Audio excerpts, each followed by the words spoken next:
Déjà, j'aimerais vous dire qu'il ne faut pas blaguer avec les dons spirituels. Il ne faut pas blaguer avec les dons spirituels. Je parle d'un don, par exemple. Le don de prophétie. Il ne faut pas jouer avec. Parce que tu peux détruire la vie d'un homme ou tu peux sauver la vie d'un homme. Mais je connais aussi des gens. Dieu lui dit une chose, il trouve que c'est trop amer.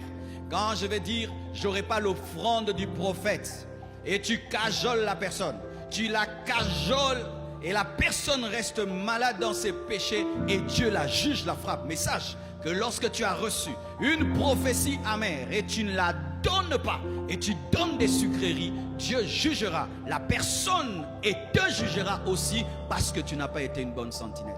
C'est pourquoi un prophète qui prophétise pour les offrandes donnera toujours des bonbons. Cher prophète, une fois que la cupidité est entrée dans ton cœur, sache que ton message sera forcément faux. Le mot Trinité n'est pas dans la Bible, mais il se constate.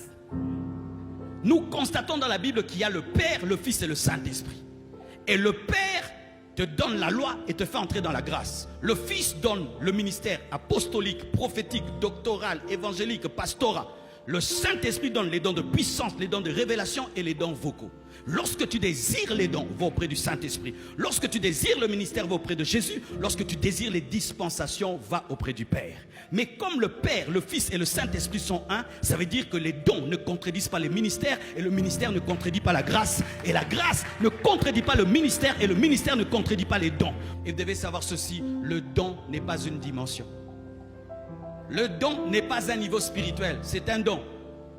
Moi j'ai un niveau spirituel, je vois, non. J'ai la grâce de voir, ce n'est pas une dimension spirituelle. Quelqu'un peut être plus spirituel que toi mais il n'a pas les dons que tu as. Je répète, quelqu'un peut être plus spirituel que toi mais il n'a pas le don que tu as. Ne tombez jamais dans la rébellion à cause des dons. Parce que Dieu a établi premièrement les apôtres, deuxièmement les prophètes, les docteurs et ensuite ceux qui ont les dons des miracles. C'est-à-dire que le don n'engendre pas le désordre, le don n'engendre pas la rébellion, mais le don respecte l'autorité spirituelle dans l'église. Alléluia. Opère dans les dons, dans le respect et dans la soumission. L'œil n'est pas fait pour porter l'alliance, mais la main est faite pour cela. Mais une fois que l'œil porte l'alliance, l'œil cesse de voir. Une fois que tu recherches ce qui n'est pas à toi, ce qui est à toi disparaît.